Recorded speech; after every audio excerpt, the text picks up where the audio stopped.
Welcome to the Retro Blood. You are all my children now. You want to know what happens to an eyeball when it gets punctured?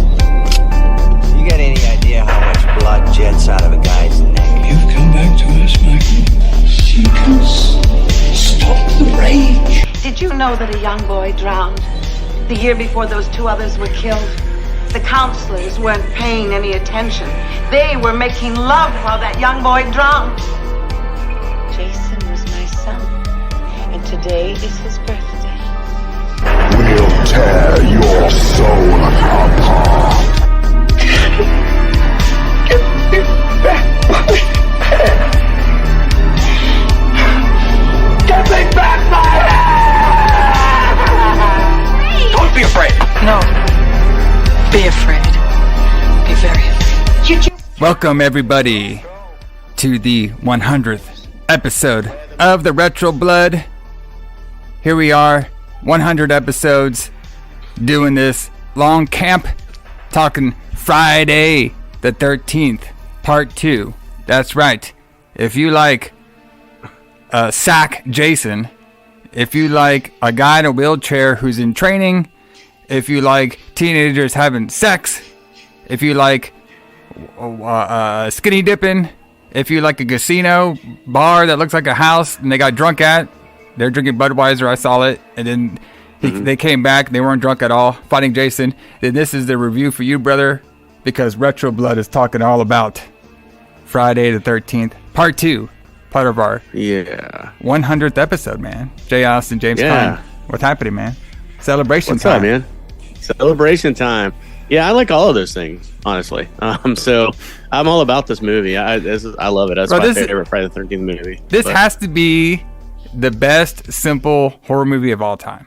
I mean, yes. It's so simple, okay, but yet it's so great. I mean, you just get a bunch of teenagers at this like camp. They're just training. They're just having sex out there. You know, we have some teenagers leave to go to the bar. You know what I mean? We have this backstory, Jason. I love this movie. This movie is very fun. Yeah, there's not much to it. I mean, you know, there's not a lot of story, but it's perfect.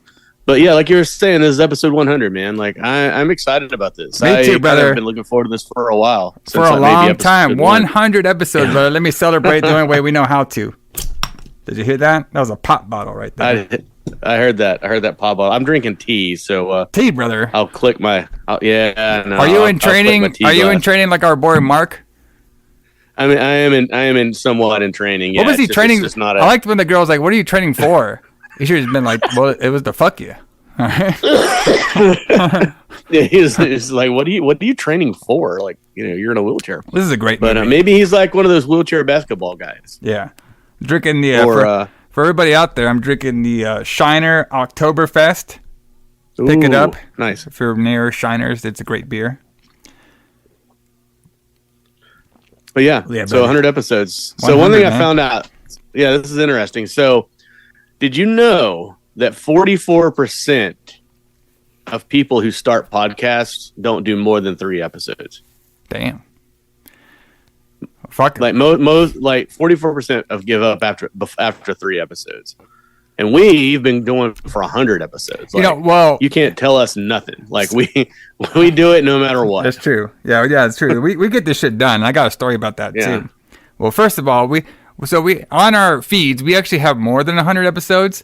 But we're talking about the main podcast itself, Retro Blood, the official episodes, brother, like this. Yeah, because Lights Out episodes are not official. That's the point of them being Lights Out. Remember? Exactly. We got a couple specials here and there. Yeah, non-sanctioned shit, brother.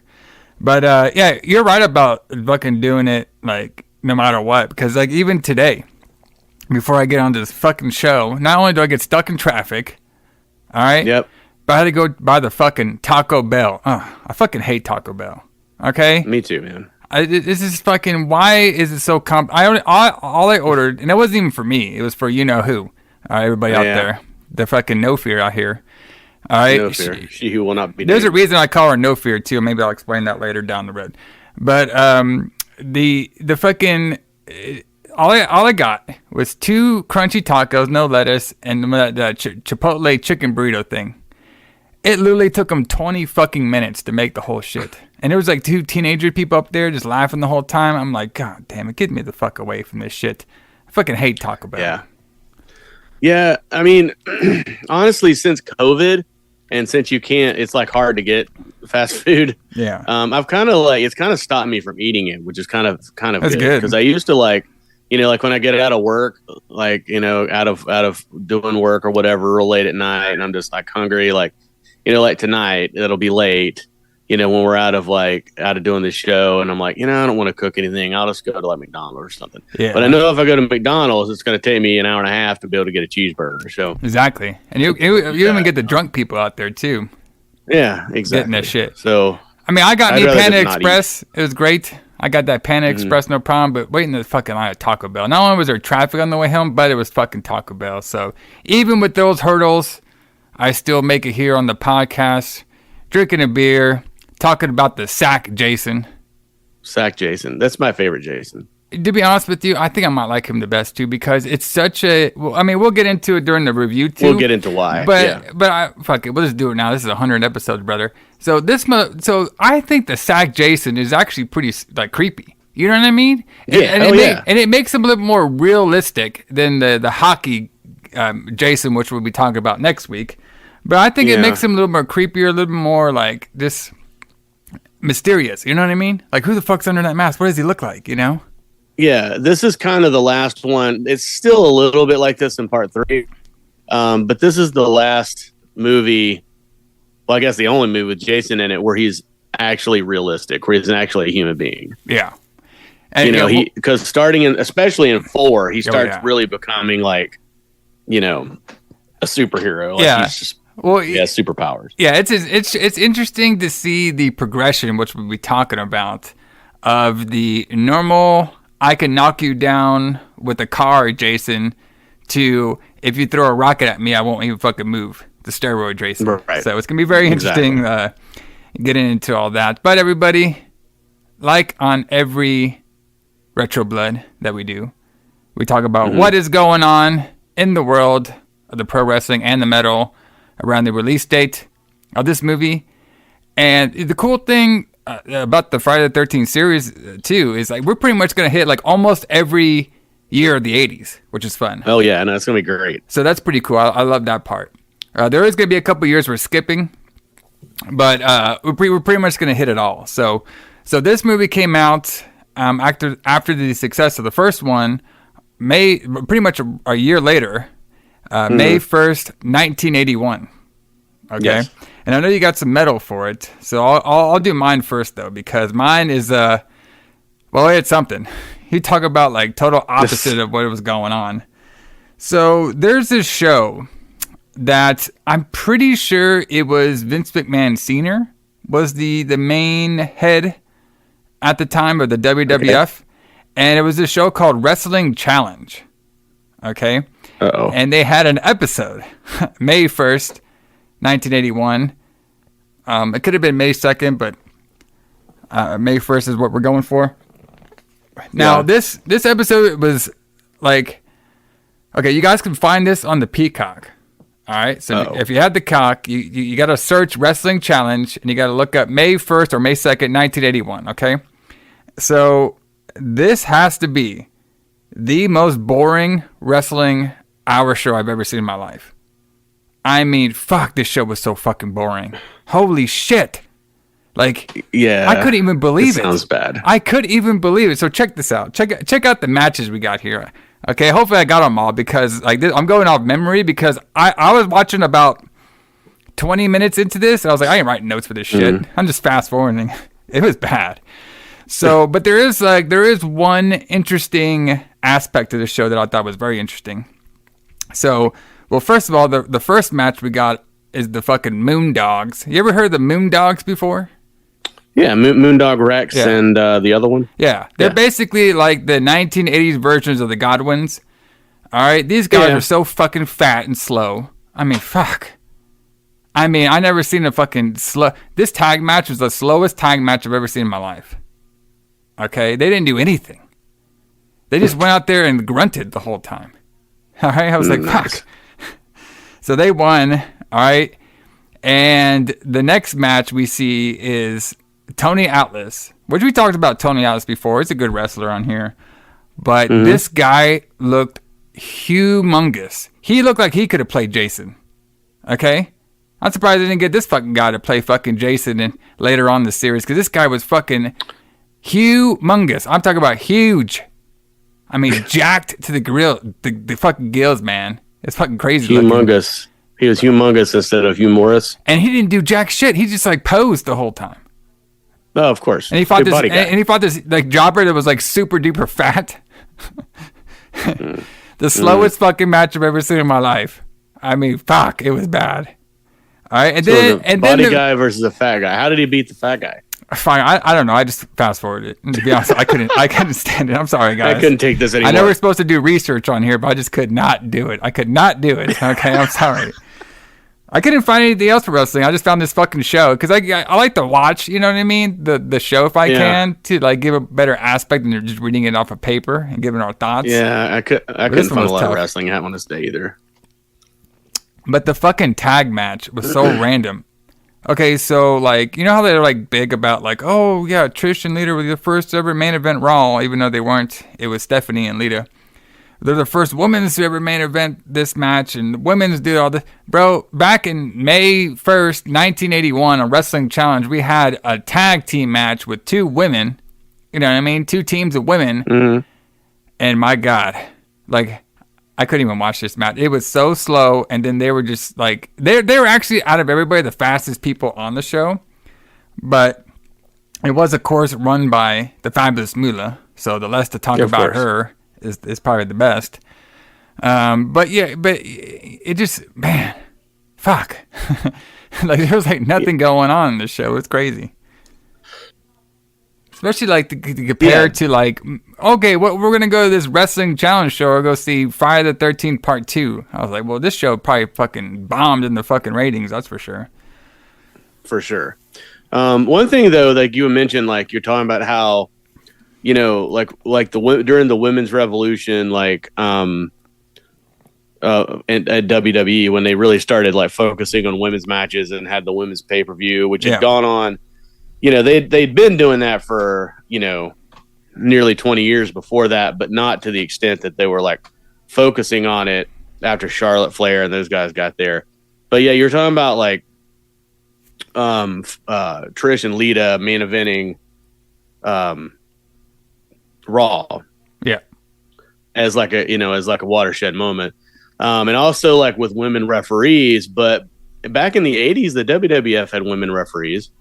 Yeah, and they had women in main like. Well, we know about one of the women referees. That's the one that Vince McMahon had to pay off because he was flirting with her too much. I was trying to find a way to bring that up. I'm glad you found a way, but it was a little more than that. I mean, if you read that story, he kind of like assaulted her, but yeah, they had women referees, and I'm guessing that they stopped having women referees after he had to pay her off. What I guess. Because they were just like, well, we just won't put any of these people in this position so that we can't control Vince. So we won't hire people that he'll sexually harass. You know who'd have been a big Vince McMahon fan? Is our boy Scott.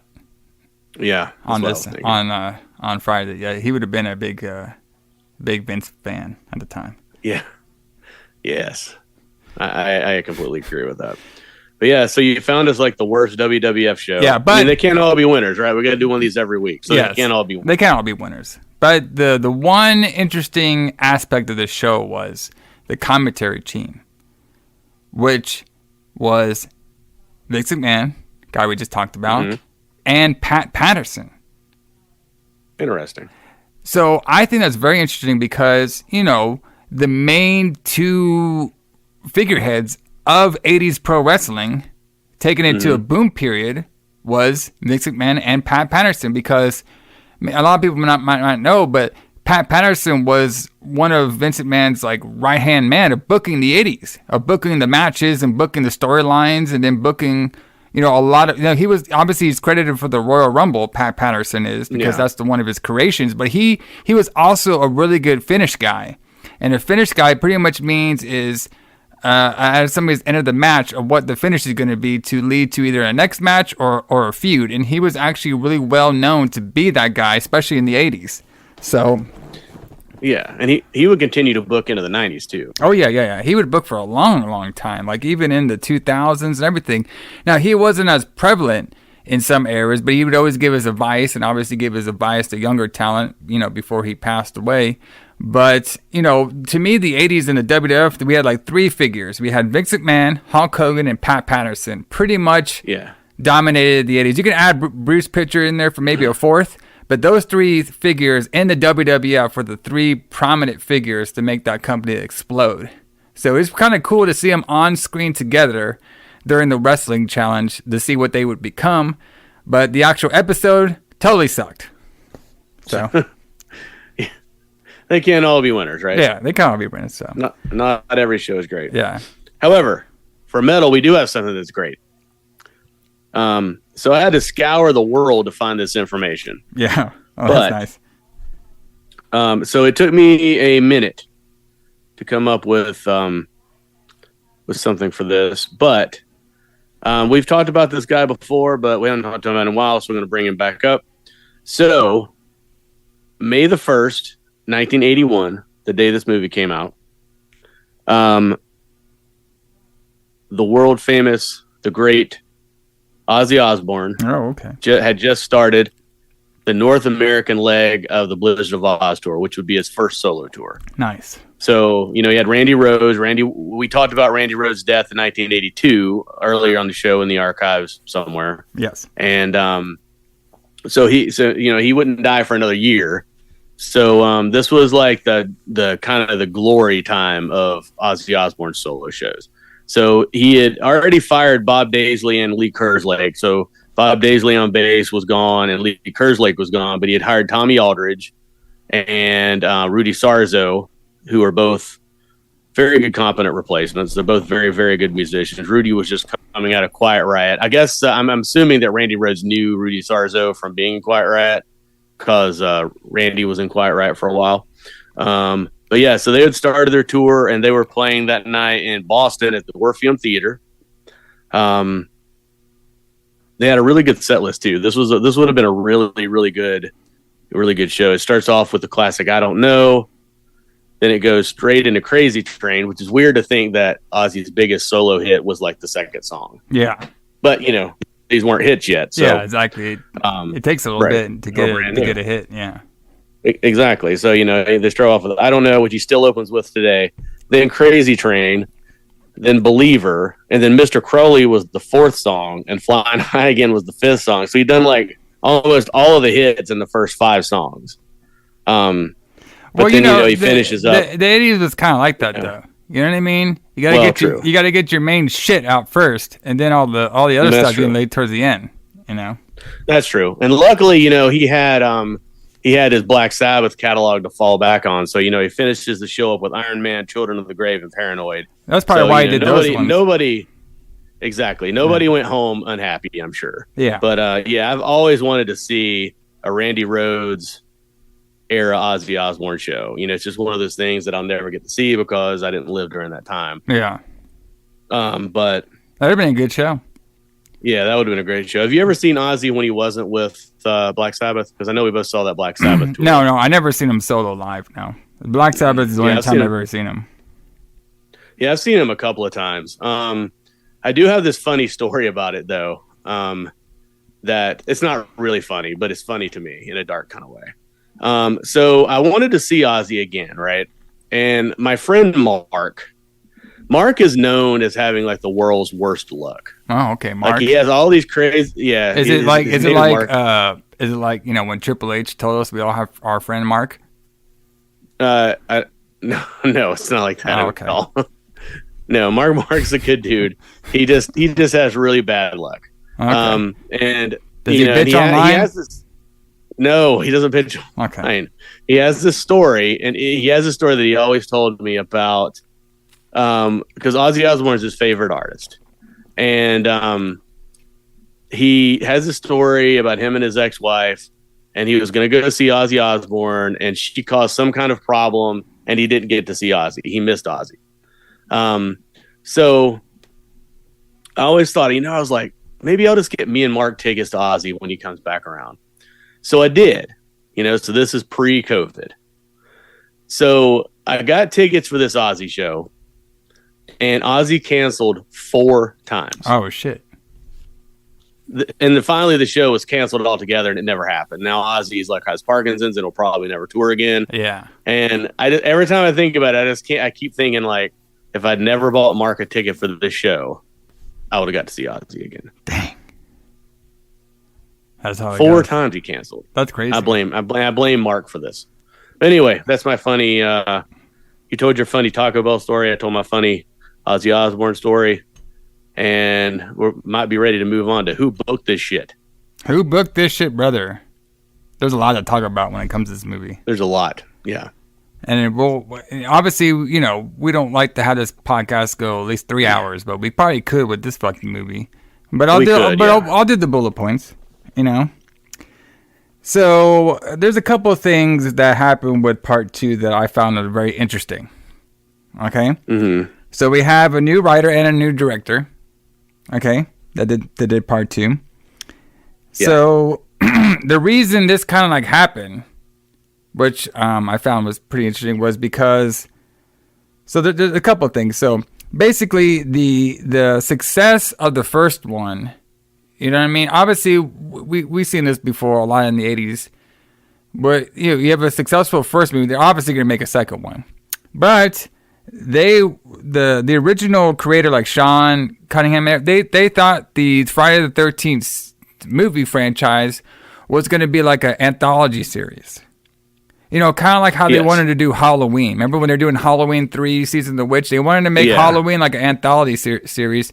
So they wanted to make Friday the 13th. It's very similar. Just they would be called Friday the 13th, and it'd be on that superstition of Friday the 13th being like an unlucky day. All right. Which I think would have been a better idea. Not as iconic, but I think it was a better idea than what we got. No, because I don't think so. Because I think it just shit would have just turned into fucking Creep Show or something like that. You know what I mean? Maybe, but when we get to Halloween 8, then tell me. It doesn't matter. Okay, the thing about the Halloween series, we'll see if you feel that way. We're probably gonna argue about it because there is some shitty Friday the 13th. But I mean, come on now.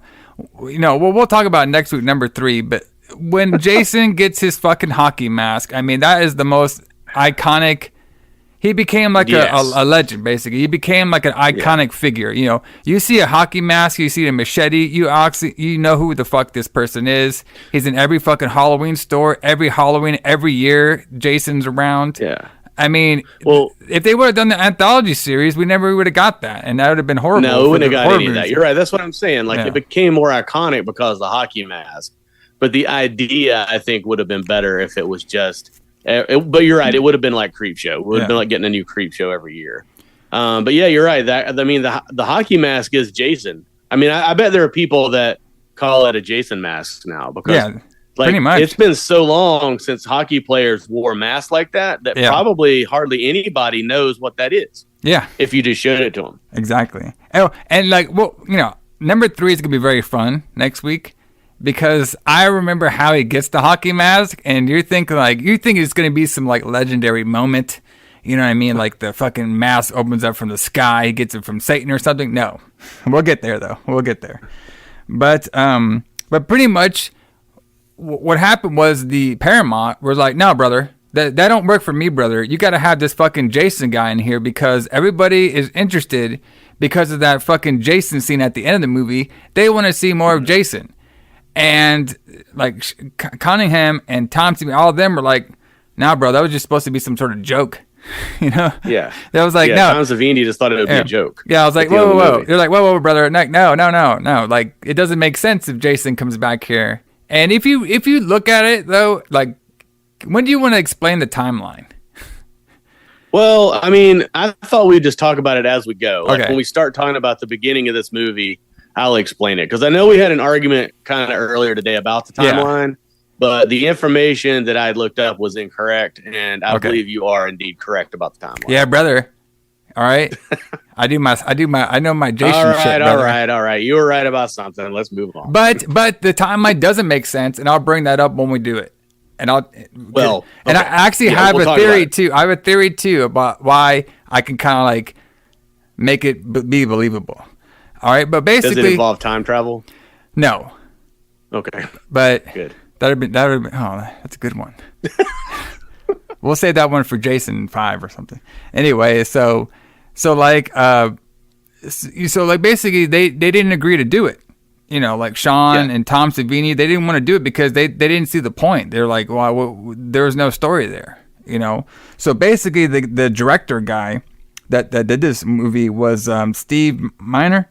And he was actually he was actually, and I was doing some research about him. He was actually a production assistant to Sean on the original Friday the 13th, and I believe he also worked on Last House on the Left as well too. Yeah, he also became a really distinguished director, and he made a lot of really good movies. Like he directed House. Yes. He directed Warlock. Warlock, brother. He directed Lake Placid, that movie with Betty White about giant crocodiles. Why you skipping over Halloween H2O, brother? H2O. My boy LL Cool J. I was going to bring it up last. I fucking love that movie. You kidding me? For a 2000s Halloween movie, I think he thought it was pretty good. Yeah, you're right. He did direct Halloween H2O as well. He did the remake of Day of the Dead. He did, yeah. So, I mean, he did some good shit. He did Dawson's Creek, brother. All right? I know you're a big fan. Dawson's Creek. I didn't know that. Yeah. That's interesting. Okay. Yeah, he did some television episodes too, and I think he did a couple good TV series. I think let's see. Yeah. I think it was just the Dawson's Creek one I was looking at. Yeah, Smallville too. That's the one too. He did some Smallville shit. Mm-hmm. So you know, but this was like his directorial debut, and I thought he did a great job. Heck yeah, he did. So basically that's how they were kind of getting this movie. So the big thing about the Friday the 13th series was the advertisement. And we didn't talk about this too much on the Friday the 13th original last week, but I want to talk about it quickly over here.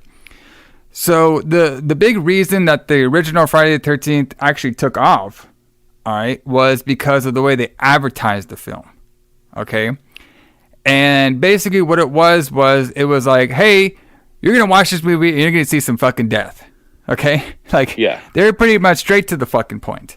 All right. And this movie was very similar too.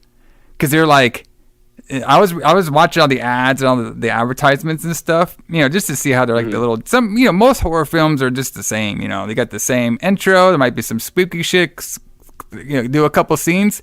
This one was all like, you saw Allison's friends die in the original 12, 13, 14, 15. I was like, what? There's a countdown? What the hell's going on over here? It's like, yes, you'll see fucking 20 bodies die, brother. I was like, fuck. I was like, okay, I want to go to this shit. You know what I mean? So they should sell movies like that now. I know. Like, you don't see the fucking, well, that's another conversation I can have. Most of the fucking movies now are all these ghost shit I don't give a fuck about. All right, there's a couple jump scares. There's a couple of good shit here and there, like a couple of good slashers that's hard to find, but they don't do advertisement like this. You know what I mean? This shit was even over the radio, counting down the dead bodies you're gonna be seeing. I was like, fuck. Yeah, they just need to like make ads and like you're gonna see some fucked up shit if you come see this movie. I swear people would come see it. If they didn't try to make it like The Nun or The Conjuring or any of that shit, like and just said, look, this is fucked up. This is based on a true story. That's always a good one, right? It's based on a true story. You will never be the same when you watch this. Well, a couple movies have done that. True, Terrifier, maybe. Yeah, well, not based on a true story. So they did the one I think about was the Strangers. Oh yeah, that's true. Even though it wasn't based on a true story example, at all. Right? Yeah. That's a good example because that's like, that's what you need to do. That's what a horror movie should be. The Strangers was legitimately scary. Yes. You know what I mean? Like, I swear, dude, like if you're watching that shit at nighttime and then somebody comes and knocks on your door, you'll shit yourself. Yeah. Oh yeah. So, like we were saying, the original plan was to make a movie every year, Friday the 13th movie every year, and have different casts and a different character, like villain, all surrounded by the Friday the 13th view. But that changed because the studio wanted Steve to produce everything, and then that's when they wanted to add more of the Jason character, and that's when Steve and then the writer of the film, Ron Kurtz, they came up with the whole Jason Voorhees backstory, which I thought, definitely was a fun one. And so the film, it opened in theaters in New York City, Los Angeles, and San Francisco, May 1st, 1981. It received surprisingly negative reviews and was less financially successful than the first film, grossing $21.7 million in the U.S. on a budget of $1.5 million. But it still made a pretty good amount of money. It just didn't make the $60 million the first one made. Yeah, exactly. But I thought this one was still pretty good. Yeah, of course. So I did this one is the one that I think can age a little better over time. All right. So a couple of things before we get into the full review. We have our girl, and I thought this is kind of interesting. The girl who played Alice. All right. Adrienne King. There's two conflicting stories of why she wasn't like in the full movie. Okay. Yeah. Because if you remember, she was like the final girl out of the first one. And, we'll talk about soon, she dies really quickly in the second one. And I actually thought that was very interesting because, she ain't no fucking, was it Laurie Strode? Okay, we're not doing her that she survives every fucking movie. She ain't being that girl from Aliens. What's the girl from Aliens? Ripley, yeah. She ain't her. Sigourney Weaver. Sigourney Weaver. She ain't her. So, we've already established that we have like a main even the girl from Nightmare on Elm Street, even though she just went away, but then she came back. All right. So, but this girl just straight up died. So I was like, okay, well, fuck. Okay. There goes your main, your heroine. So basically the two conflicting stories was apparently one of the stories was that she had an obsessed fan after the original Friday the 13th. And she purposely wanted her role to be as small as possible while she was doing this film. Okay? But another story was, and this was actually in the Crystal Lake Memories, the complete history of Friday the 13th. It was stated that King's agent had asked for a higher salary, which the studio couldn't afford. So she tried to get that's the story money. That I heard, which that's the story that I heard, which I got out of Crystal Lake Memories. A lot of my information about Friday the 13th does come from Crystal Lake Memories, which is a great long 2-part documentary about the making of all these movies. Yeah. But what I'd heard was that she just wanted too much money and they just weren't willing to pay it. Yeah, exactly. Or couldn't pay it, but whatever. So there's a couple of things that was happening. Obviously there's a lot more. There's apparently one incident that the guy who played Jason Voorhees, Steve Deskowitz, there's his name, right? He's playing Jason. Apparently, one scene that he fucking cut his hand so bad on machete that they had to rush his ass to the hospital. And it's very interesting to see like this Jason compared to like what we're gonna be seeing pretty soon. I know we talked about that a little bit, but it's gonna be pretty fun to explore the evolution of the Jason character after this. But we also have a new person who did all the gore in the film, all the prosthetics in this film. I thought they did a pretty good job. We have where was that name at? Carl Fullerton. Yeah, Carl Fullerton. I thought they did a pretty good job. Yeah. You know what I mean? Pretty good on blood. So he did. He actually did a better job than the movie lets on. I don't know if you. I know we both watched it from our Shot Factory Blu-ray set. Did you watch the?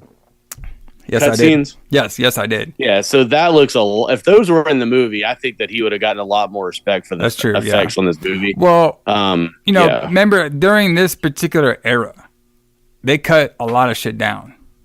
You know what I mean? It took them a couple edits just to get an R rating in this fucking film. You know what I mean? And like nowadays, bro, imagine them showing like Terrifier like back in 1981. It couldn't happen. You know what I mean? That maybe, but that's a bad example. Like I really honestly feel like in mainstream movies, I think Terrifier is an exception that got through the cracks somehow. But I actually feel like it would be harder to make a movie like a lot of these 1980s movies that we talk about. I think it would be harder to make that now. like it would be harder to make those movies like that and that kind of violence. And then and also that dark, and then make them get an R rating. Like I think a perfect example is the remake of Last House on the Left. Yeah. Like the remake of Last House is like, you know, it's basically a children's story compared to the original. Yeah. Or doesn't it have wait, does the remake of Last House, doesn't it have Ryan Reynolds in it? No. Okay, I don't think so. Okay, that might be Amityville. Yeah, Amityville does. But I mean, like, I don't know. Like, I mean, we've talked about this before. But there's like some things I think you could make now, and some I think you can't. But I mean, I see what you're trying to say. But yeah, they did edit movies a lot then, but they also edit movies a lot now. So I don't know that it's really any different. I feel like people are way more conservative now than they were in the early 80s, though, in general. Yes, for certain things, that's for sure. So, two little facts. All right, before we get into the full review. Now, I'm pretty sure we got this confirmed, but the sack that Jason was wearing on his fucking head during the whole movie, okay? Yeah. It had to be inspired by a true story. A true story that was made into a movie, The Town That Dreaded Sundown. So I don't know if that was confirmed. I was going to bring that up as a possibility. Yeah. So, I mean, I don't see how it couldn't have been influenced by that movie, The Town That Dreaded Sundown. Well, it was, but surely it was. It had to be. I mean, to me, it had to be. You know what I mean? Because it looked identical. And The Town That Dreaded Sundown, yes, it was like a brown sack, not a white sack like this one was. All right, with the little eye poking out. They both had the eye poking out of it. All right? Mm-hmm. That's a good movie, though. The Town That Dreaded Sundown story is pretty crazy. Yes, great film. So, another fun fact that I didn't realize was the character who played Sandra. Okay, I knew you'd bring this up. this Marta girl who was fucking on my boy Jeff. All right, apparently she done filmed the scene nude.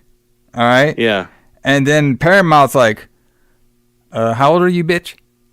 All right, and they're like, can you? I mean, yeah, like they didn't know she was 16 years old. Yeah, no. Like they better get rid of that film quick, brother. Uh-huh. Yeah. So that still exists though. So they just didn't put it on the Blu-ray for obvious reasons. Yeah. But so those cut scenes that are with the added gore that are on the Blu-ray, those came from a VHS tape so they thought all that stuff was lost permanently. But right before they made that Blu-ray set, they found out that Carl Fullerton still had all the cut scenes on a VHS tape, which is why they look the way they do on the Blu-ray. Meaning, it's a VHS. It looked awesome. To be honest with you, listen. To be honest with you, I think they should have made a cut where it looked like an old VHS. Because I was watching some of those scenes, I was like, "Fuck, bro, this is fucking." It looks so 80s. You know what I mean? Well, we could just watch it on VHS. We could just buy a VHS copy. I don't got no VCR no more. Oh, I still have a VCR. I need to pop that in, brother. I know. Fuck. There's converters. But yeah, I can play it on my TV. That's exactly you could, and all of the cut scenes are on that VHS tape, including Marta Kober's nude scene, but they didn't put it on the Blu-ray because she was 16. Yeah, that's part of his personal collection, I guess. I guess so. Yeah. So, but anyway, let's get all into Friday the 13th, Part 2.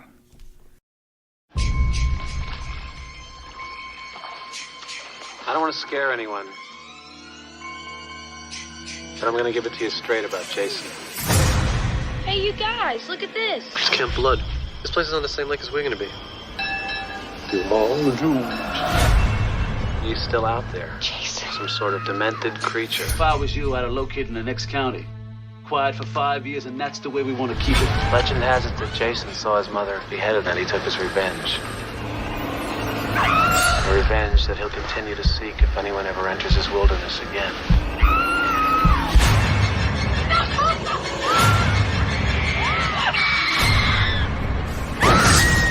Oh my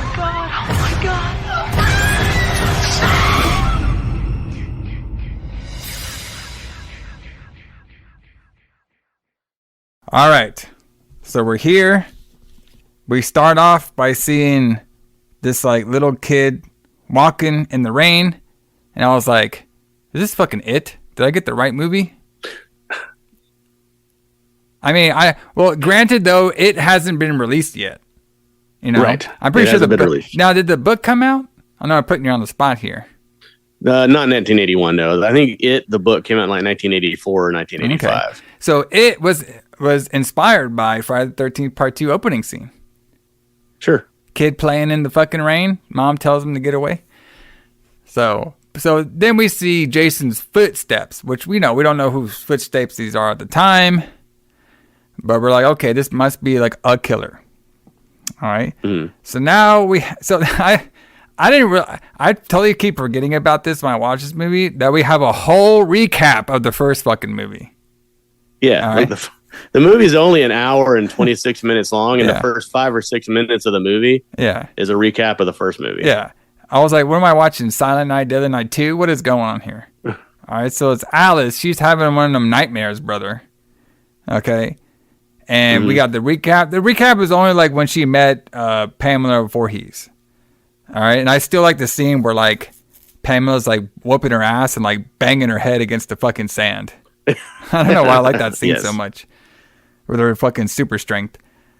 All right. But then she wakes up, Alice does, for her nightmare. And she gets a call from her mom. And apparently she's at her own house or secret house, or I don't think they had like witness protection at this time because everybody was supposed to be dead from the event. So she was just at some sort of house and she's figuring stuff out her own way. Yeah, she's like, so it's like 2 months later, right? After they got her out of the lake. Yeah, supposedly, it's about 2 months later, yes. And then she's been in like different kinds of mental situations, like mental institutions or whatever. And now she's finally moved down into her own apartment. That didn't look like an apartment. It looked like a fucking house. No, I think it's like one of those houses that has like, it's broken up into apartments. Look like a fucking huge ass. Well, this is 1981, so I'm pretty sure an apartment nowadays you can get a mansion back then. Yeah, probably. You're probably right. So she's taking a shower, cat scares her and shit. And she's walking around. You can see there's some, somebody's going to be popping out because we saw some feet earlier. Yeah. Then she like looks, I think she opens the fridge and closes it. And then this is when we see a dead head right there. Rotting dead head, which we find out who that head is from later. And then out of nowhere, the fucking killer, which we assume is Jason, just takes like a screwdriver and just jams it into her head. And then we start the intro. And I was like, fuck. Yeah, it's a nice pick. I was like, well, there goes the main fucking girl. Yeah. Your final girl's gone. So what are you going to do now? I would have been shocked by watching that. Because, I've already been established that our main girl is like the survivor. You know what I mean? Because, like, Halloween, we had Laurie Strode and she came back at number 2. Like I said, we had the writer. Okay, from Aliens, we already established, but this one, they just killed the bitch off. I was like, damn, there she goes. Yeah, like, how did Jason even get there? Okay, so, this is, okay, now we're getting into a debate time, okay? Okay. So it doesn't say where she is, but I'm assuming she's not near the camp still. Well, you know what I mean? And supposedly, so what I'm assuming is, Jason and Michael Myers, they're very similar. Mm-hmm. You know what I mean? They were locked up in a certain institution. Michael was, but then Jason was in his own shack for over a certain amount of years. We'll get into that when we do the timeline. And during that process, they just figured it out on their own how to get a car, gas it up, and then maybe hitchhike. I have no idea, but he got there. Okay, maybe he has like teleportation powers like Michael Myers is supposed to have. Maybe. Yeah, this is the only part of this movie that, well, if you can believe any of this at all, then, this is the only part to me that's like completely unbelievable, is that he would be able to get to wherever she is. Yeah. Find her, get to where she is and kill her. Yeah. But he does, and he kills her, and then she's gone. Body count number one, movie. brother. Yep, number one of 20 or whatever they said. Well, it wasn't necessarily 20, but it was like maybe 10 or something. It was a bunch of numbers. Yeah. So then we get the intro, and then we cut to a big ass truck. All right, and this is when we meet two of our counselors, Jeff and Sandra. They are stopping. They go by a payphone. That's right, kids, payphone. You ever used a payphone before? I have used a payphone, yes. I think I have too. I don't remember it though, but I'm pretty sure I used one. So they're at the payphone calling up this guy named Paul to give him some directions. In the distance, we can see that their truck is being towed. And then comes my favorite character of the series so far, Ralph. Telling them, hey, you're all going to die. No, he was like, hey, I told the last kids and shit, you're all going to die. It's like I told the last bunch, now you're coming over here, you're all doomed. You're all doomed. Yep, and they're all dead, aren't they? And they're just like looking at him like, what the hell's wrong with this old geezer? But he was right, though. Ralph was right. We should get a shirt that says Ralph was right the whole time. Ralph was right. All right. Bro, I'm so bummed out today. Well, we'll get there. So after this, Jeff sees that his truck's being towed, and he's trying to get the tow driver to stop it, but he's not. And then it was all a big rib by our boy Ted. Right. Fucking Ted, brother. Is this the biggest nerd in horror films, Ted, or no? One of them, yeah. He is one of them. Because I was thinking back in my archive brain to see if there was a bigger fucking nerd than this Ted guy, and like, boy, he's almost number one. Okay, because almost, yeah. I he's mean, pretty bad. We get a big nerdy character in part 3. Okay, well. maybe he'll be we'll have like a nerd battle and see which one's the more nerdy. Sure. So Ted was just ribbing him, and now they all go in the truck and they all go to the lake, to the training camp lake. So they're driving there. They see a big ass branch. You know what I mean? That's when they find the sign, Camp Crystal Lake. So basically, we're seeing that. I thought this was kind of clever, actually. So the lake that they're going to is not Camp Crystal Lake, but it's a nearby lake. But it's go ahead. No, it is the same lake. Yeah. But the Crystal Lake camp is still closed, and Yeah. it's on the other side right. of the camp that they're at. Yeah, the campground, I meant to say, is like a different campground. Lake's the same, but the campground's different. But I like it for like, okay, well, this doesn't, I mean, tell me that this makes sense. All right, we had a deadly mass killer killed about like 12 bodies in the fucking Camp Crystal Lake. We're going to shut that camp down. Right. But that camp that's like, you can literally walk there. Oh, that one's fine. That one's fine. Yeah. What could go wrong? Yeah. Spirits won't go over there, brother. You know, there's this wired fence. You know, they can't go past, brother. All right, we did some shit. Don't worry about it. I think it's funny that when they're trying to move the big log out of the road, she like Marta. What's her name? Sandra. Is her character Sandra? Marta Cooper. Sandra. She just walks off into the woods. And like I thought she was going to go off into the woods and pee. Yeah, me but too. She like just randomly walks off into the woods and finds the sign for Camp Crystal Lake. Yeah, what was this sign? Like they didn't have the original sign, the famous sign. It was just some piece of wood with the name on it. It was just a piece of wood with the words Camp Crystal Lake painted on it. It was like, here, let's just paint this and throw it over in the woods and have her go find it. So this is when we start meeting the crew. All right, we meet Paul, and this is when we meet Terry. So Terry is like the hot chick. You know what I mean? See, she's like a Mickey Mouse shirt showing her ass off. And we got our boy Scott flirting, where he does the old gun flickering at her ass. You ever? He shoots her in the ass with a slingshot. I don't know. I've never tried that. Maybe it works. I don't know. You know what? I think I try. Actually, a little story. When I was watching this fucking movie, Beth walks by and Miss No Fear herself.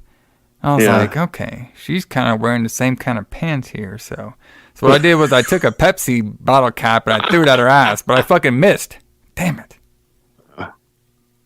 I might have got it. Yeah. If you'd have hit her, that would have been. Yeah, that would have been it, brother. Game over, right there. Brother. Apparently that's like really that's like the height of flirting there because he he hits her with the bottle, with the rock or whatever from the slingshot, and then she turns around and she's like, "Oh, you silly boy," or whatever. And I like how everybody was like kind of like in summer gear, and he was just like all fucking Fabio'd up with his fucking shirt and shit. That was funny. Yeah, like I was trying to figure out what the weather was supposed to be like, because in some scenes it looks like it's cold, and in some scenes it looks like they're all wearing like bikinis and stuff. I assume it's kind of like here, where during the daytime it could be like a little high, but then during the nighttime you get a little cool breeze. So, because they did say there was bears there, so yeah, and it's up north, so yes. It probably gets colder at night up north, maybe. So now we're meeting some more crew. We meet Mark, the wheelchair guy who's in training, and we meet Vicky, the girl who wants to fuck him the whole movie. All right. Yes, which is great. That was her character. Don't tell me that wasn't her character, because that was her character. No, that was definitely her character. Yes. Yeah. So Paul's is all talking about. So basically, what they're at is it's like it's not a real summer camp. This is a camp who trains counselors. So we're not gonna have any kids show up.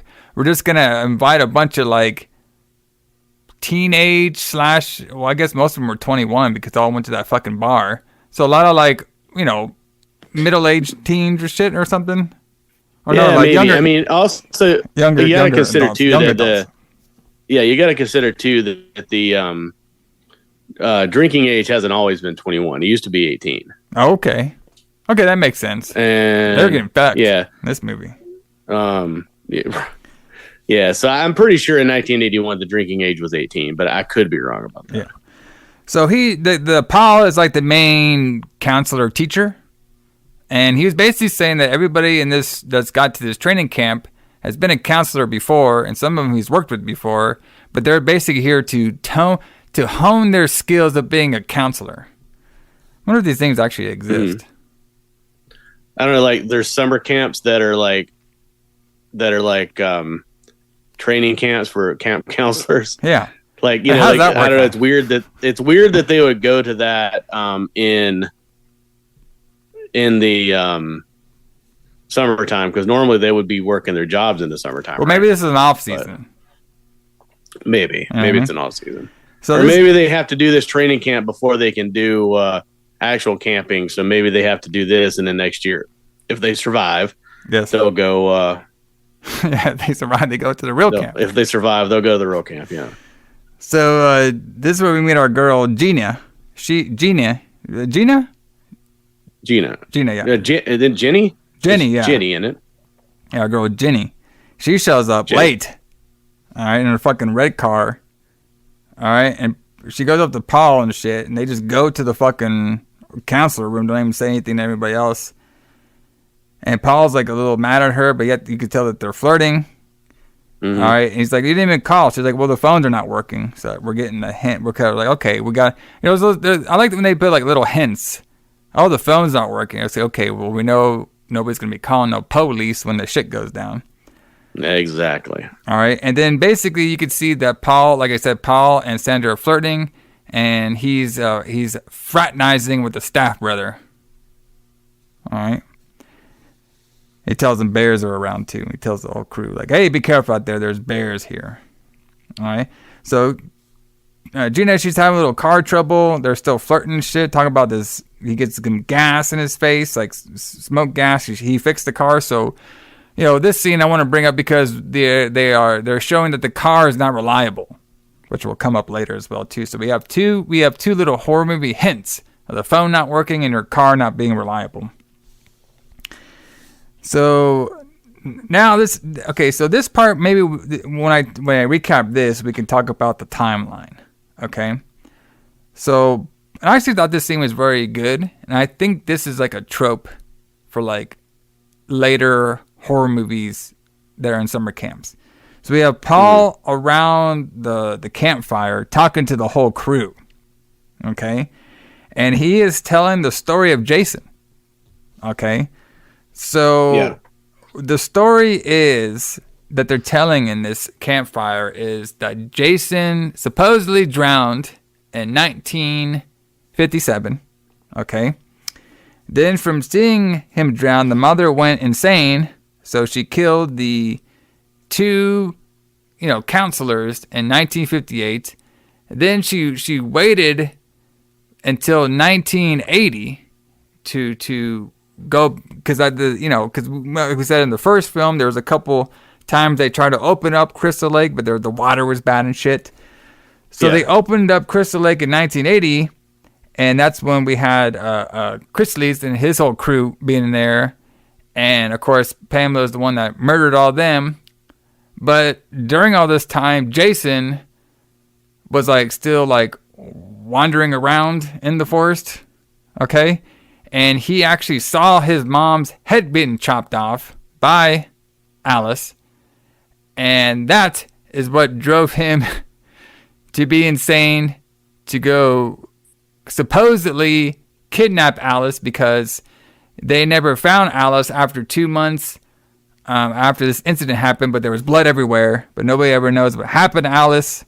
And then he was going on saying yes, and we are the first people to be here 5 years after all that incident happened, and some say Jason is still out here searching for blood. So that's the timeline that I got. Okay. So hold on. So in this movie, we're in 1985. Am I correct? Correct. Yeah, we're now in 1985. Yes. So yes, there's two competing timelines. One is mine. Okay. And one is one you can read online. So for some reason, and the research that I found is that the first movie takes place in 1979. Okay. But I don't know why anybody thinks that. Yeah, because they don't say that. Because at all. They don't say that at all anywhere that I can see. And one, I assume that the movie takes place on Friday. The ending, the last day of the movie, I assume, is Friday the 13th, 1980. So 1979, and she says it's June. Yeah, June. Yeah. So Jason was born June 13th, 1957. Well, he wasn't born then. That's when he died. 1946. Right, yeah. 1946. Yeah. And he died. He died in 1957. Yeah. But because doesn't she say, so it's June the 13th, which I'm assuming is a Friday because that's what the movie's called. Because otherwise there would be no reason for this movie to be called Friday the 13th in continuity. There would be no reason for that. So if it's Friday and 1980 had a Friday the 13th in June. There you go. Now there wasn't a full moon that day. I told you, I did a lot of research on this. There wasn't a full moon that day because remember the sheriff says there's a full moon too. Yeah, it brings out the crazy and the rapers out. That's it brings out the crazy and the rapists. Yeah. So there's no there was no full moon, but there was no Friday the 13th in June of 1979, but there was in 1980. Which the only reason I could think anybody thinks it takes place in 1979 is because June of 1980 would still be in the future from when this movie, the first movie, came out, because it came out in May of 1980. So it would take place a month and a half later. Yeah. Right. Well, this fucking movie number 2 takes about fucking 4 years later. Right. So now we jump to 1985, even though it's actually 1981 in real time. So it also takes place in the future. So when they're sitting around the campfire talking, that could just be a campfire story, right? It could just be a legend.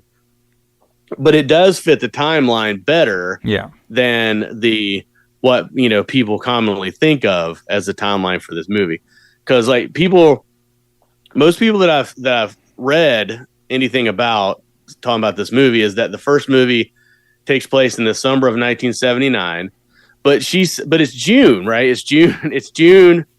Friday the 13th in June of whatever year that Pamela Voorhees is killing those people, because she says Jason was my son and today is his birthday, right? Yeah, today's his birthday. Yeah. She doesn't say this is the day he died. He died in September. Yeah, it's his birthday. But she says this Jason is my son and today is his birthday. So that makes me think that he was born on June 13th, 1946. Because he was 11 when he died in 1957. Right? Yeah. So now we're in 1980, June 13th, Friday the 13th, June 1980. Yeah. Makes the most sense to me. Right. Being in 1980. Yeah. Yeah. So that is now the official canon timeline as far as I'm concerned. Yes. Now with this now we're in 1985. Yeah, I mean, because Paul basically he said, we're here 5 years later.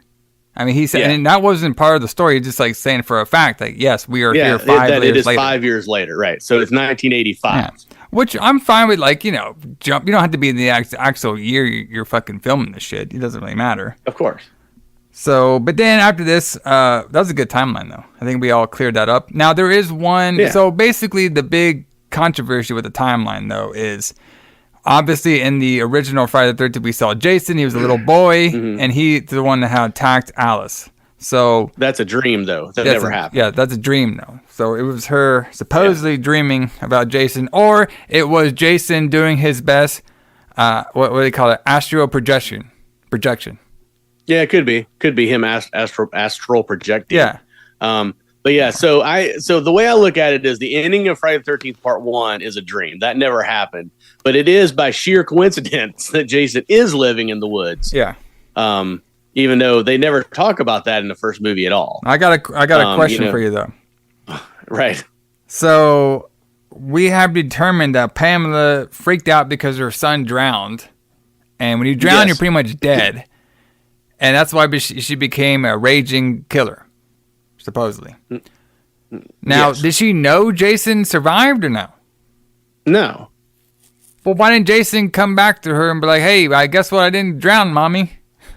That's the one thing that doesn't make any sense. Like, why does she think he's drowned? Well, they never found a body. They say that several times. They never found his body. But I do have a theory. Okay.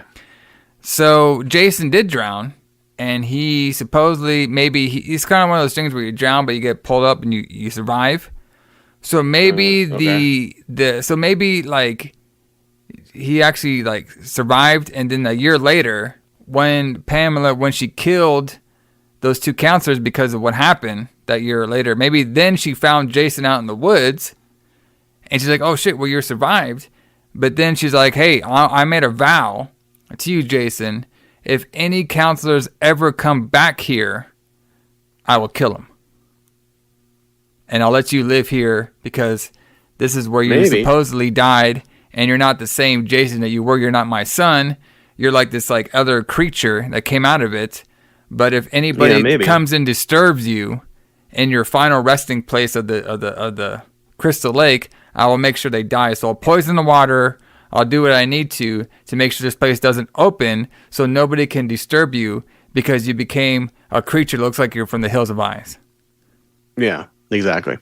Yeah, I mean, you would think that even at 11 years old, like he would be like, instead of just like saying, well, fuck it, I guess I have to live in the woods forever. Yeah. You know, he would like wander out somewhere. Yeah. You know what I mean? But, so I'm guessing maybe Pamela kept his ass there. Okay. Because it's one of those things where like she was so, her original son died and this creature came out and she didn't think this creature was her son, but she wanted to keep him like hidden. Okay. So I like that. She came in insane. Let's refine it a little bit, make it a little simpler. So maybe she did know that Jason survived, but she tells everybody that he died because she's trying to keep him in the woods to protect him from being bullied like he was by everybody. Yeah. And she doesn't want anybody to come around the camp, so she says that he died, and that's why she's trying to kill people. Yeah. And then when she got her head chopped off, Jason's like, oh shit, that was my mom. That was my protector. So I'm going to go get revenge on the fucking girl who killed her. And what I'm going to do is I'm going to look on her phone book, which I don't know how to do. I'm going to drive a car and take a train I don't know what to do. And then I'm going to kill her. And then I'm going to come back to Crystal Lake. And later on, I'm going to get magical powers. So that's what happens. Yeah. So. But I think we got it, though. I think we got a pretty good timeline going here. I like it. Now, I do have something that I'll do at the end of the film of seeing if this timeline is its own separate thing or if it's actually going to continue in number 3, but we'll get there.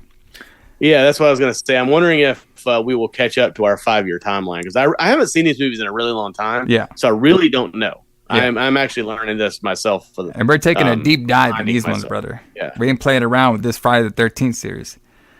So after Ted scares everybody, Paul's like, all right, everybody, now we got all that out of our system. I don't want to hear all this crap about Jason or Pamela. They're dead. All right. And then, by the way, Camp Crystal Lake, off limits. Don't go there. Don't go there. So we have all the crew. They're all hanging out inside. We're seeing Mark arm wrestle people. We have Scott. He's trying to get a dance with Terry. He ends up dancing with Terry's dog, Muffin. We see some first-person view outside, so we got that coming back. The first-person view. That means, obviously the killer is sneaking on by. Scott, dances with the dog. The dog sees Jason. Yeah, Job sees Jason, and he's like, I can't get any luck today. Good job. And then, of course, we have Gina. She beats Paula chest. All right, and then Gina's like, I don't want to arm wrestle. I don't want to dance with a dog, so I'm leaving. So Gina leaves. And then we have Sandra. She is the one who would have been like my girlfriend and be like, well, fuck, let's go to that Camp Crystal Lake. and me as Jeff's like, oh, fuck, why do you want to go there? All right. Didn't you hear the fucking story? All right. Didn't you hear the story? We're gonna die. She's like, I don't care. Let's just go anyway. I'm like, oh, fuck. I was like, bro, Jeff, I feel you, brother. I feel you. Okay. The same thing would happen to me. All right. Yeah, I had the same feeling when I was watching the end of that chess game because she was pretty cold. Yeah. Because in chess, like you're really, it's a common courtesy in a regular game. Like if it's not, if you're not playing for money or in a tournament or something. Yeah. If the player, so putting yourself in check is an illegal move in chess, and if you make two illegal moves in one game, you automatically lose. So you can't put yourself in check unless you take yourself out of check in the next move. So he makes a move which must have put him in check, because if he wasn't, he couldn't have made any other move. But then she doesn't tell him that, so he makes a move which puts himself in check, and then she checkmates him immediately. Like she doesn't even call check and let him move back. You're talking about Gina and Paul? Yeah, when they're playing chess. Well, come on. It was kind of cold. Okay, first of all, Paul, he is trying to get some ass. All right, he's like, listen, I'm out here. I'm funding this fucking counselor shit. I got this slutty blonde right over here. All right, we don't. I'm fraternizing. That's you saying that. You don't know that. I think Paul's a cocky asshole. And he was like, I'm gonna give some dick to this girl tonight, one way or another. Right. But I just like Jenny though. I think she's a great character. Really? I like the other girl. I like Alice better. No, I like Jenny better. But I also think she's a little smarter. The girl that plays her, Amy Steele, I think she's really hot. So maybe that's why. So eventually, Paul so basically Gina goes to change. She gets scared by Paul. They start kissing, and then this is when he's like saying, I should be fraternizing with the staff. And then my favorite character, Ralph, he's the one who's actually been stalking them. So we actually see that the first person view was Ralph the whole time. So it wasn't Jason. And Ralph's walking around because, his, like the first movie, God told him to go tell all these counselors that doom's coming to him. He's like, fuck, man, I haven't done this in a while. I haven't done this in 5 years, brother. I got to get myself all warmed up. And then, because here's what I thought when I was watching this. I was like, okay, cool. We got this Ralph character. He's going to show up every fucking movie and tell all these dumb kids until he's fucking, old as shit. Even if he's in a wheelchair. You're all fucking doomed. You're all fucking doomed. You dumb kids. I told the first 10 groups of you and shit. But no, Jason just kills him right here in the second movie. I was like, damn it. Yeah, we lose Walt Gorney. Yeah. Ralph in the second movie. He just chokes his ass out. Right. It's like, fuck. Yep. Ralph was right, brother, the whole time. Oh, and then also, too, Gina wanted to tell Paul something, which I thought was going to be like a plot point, but it wasn't. Nope. I thought she was going to bring out the whole pregnant shit going on, but I guess they weren't. So now we have this is the next morning. Everybody's all outside, working out. We're seeing they're actually training. We see some more first-person views. And, of course, Terry, she cannot find her dog. All right. And the dog eventually goes up next to Jason's feet. All right. Gina cuts wood, brother, with the chainsaw. Maybe that's why you liked her so much. She's doing outdoor manly shit. Yeah, she's badass. Yeah, she's awesome. They're all cooking wieners out there. She's making firewood, brother, for the fire. She has the chainsaw. She puts the chainsaw back. I'm saying this because this comes up later. Exactly. Yes. Terry's still looking for a dog, Muffin. And they're like, hey, Terry, there's lunch. She's like, okay. All right. Find a dog later. Yeah. Okay, so now Sandra, she still wants to go to the fucking camp. She's like, Camp Blood. That's where she wants to go.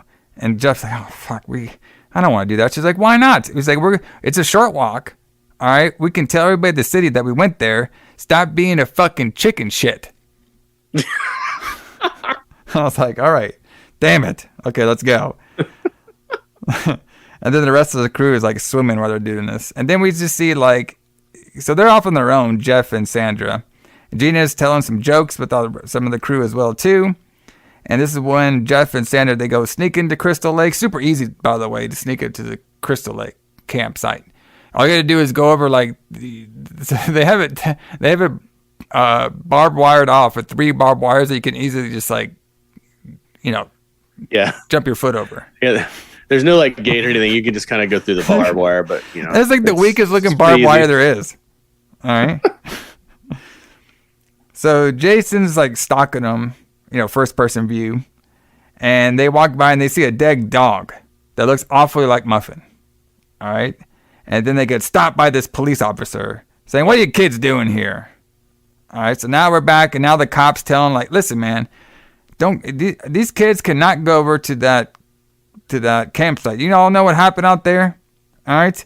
If I see them walking over to that campsite, then I'm gonna have to take them in." And Paul's kind of like blowing it off, like, yeah, we'll take care of it. Tell us.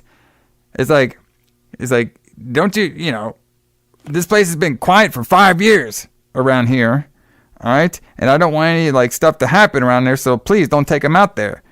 It's like, okay, well, Sandra, I'll meet you guys later. It's like, you're not going to reprimand them? Like, what kind of place you running here? He's like, Gina, skip their desserts tonight. Ooh, Rebel. Mr. Rebel here with the cops. My boy Paul is. All right. So they've been warned twice. Mm-hmm. So now we see Jason's old shack, brother. Okay? Because this thing is barely a shack. Bro, I don't know what this place. I mean, this thing was like, okay, so what if Jason... God, so let's say he was like 10 years old, right? 1957. Yeah. And now we're in like 19. This guy might be almost fucking 40. All right? Living in that fucking shack for that long. Yeah, right. I mean, right. It's 1985, right? Yeah. And he was killed, quote unquote, in 1957 when he was 11. Yeah. So he's like 40. Yeah, he's in his 40s. He's in his fucking 40s. All right? In this fucking old shack.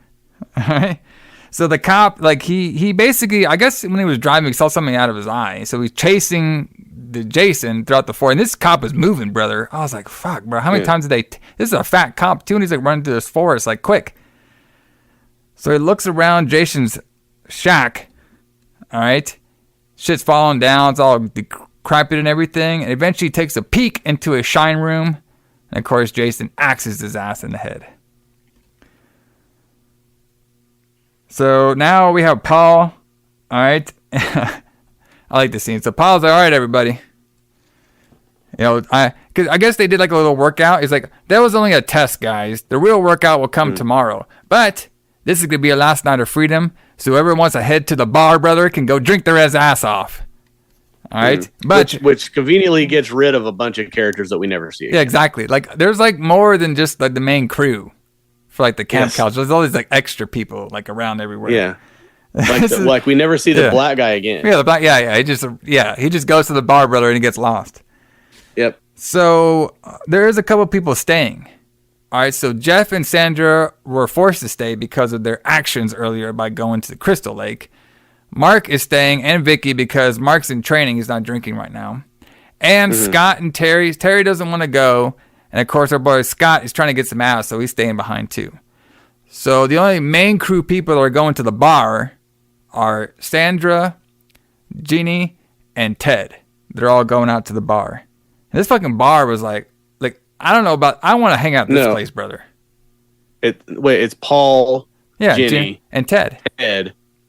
Yeah, only 3 of them went. Yeah, only 3. Yeah. The only main three cast members went to the bar. And the bar was, I mean, like I was saying, this bar was like, okay, so basically the bar, right? It kind of looked like something out of like a Roadhouse or some shit. You know what I mean? Got all the fucking cars parked outside. You have, like, on the left side, it said like the casino. All right. And then it was just like a fucking house. All right. And this place looked popping. You just walk right in there, get drunk as shit. They don't have a beer limit. I was like, fuck. But it is kind of like a lake bar. Like, I don't know why, but a lot of bars that are on lakes look like that. Yeah. Like they just look like a house and there's like a bar in it. Like if you go out to Lake Lure, you'll see a lot of bars that look like that. Yeah. Fuck, I want to party at this bar. All right, there ain't no old person. A lot of fun. And there's no old person in sight. You know, the Lake Lure and shit, you see a bunch of old people. This bar is all full of young people. Yeah, if I were at this bar, I'd be the oldest person in there probably. Or maybe you and Paul. And me and Paul. So this is when we get the. Oh, by the way, I did mention our girl Terry. Let's just say it was a stiff night with her nipples. Oh, it was, yeah. So we know why we added that in, brother. 1836 male demographic. So they're all headed up to the bar. Like I said, you know, Mark's not there because he's drinking. And this is when Terry's like, you know, when they're all about to leave, she's going for a walk. And then we get the male scene, 18 to 39, where Terry's wandering around the forest. She's like, oh, okay, well, there's a lake there. I'm by myself. I'm going to wait for a little bit. I'm going to stretch out. I'm like, okay, where's my cue? There's my cue. I'm just going to get butt-ass naked. And this girl was like fucking fit. Oh, yeah. Did you see her back? I was like, fuck, bro. Yeah. Her back was like fucking muscles and shit. Oh, damn. Yeah, like she was in good shape. Like that girl like must have been like she was an athlete. Yeah. There's no doubt about that. But like I wonder if she has the OnlyFans. I was 1981 OnlyFans, brother. 1981 OnlyFans, maybe. I bet she should. I bet she would have been a millionaire if she had a 1981 OnlyFans. I'm just saying. Well, yeah, because it'd been you know, the only thing on the internet. Everybody would have been like, "What the fuck is the internet?" Exactly. Anyway, so I'm wondering if this scene was filmed.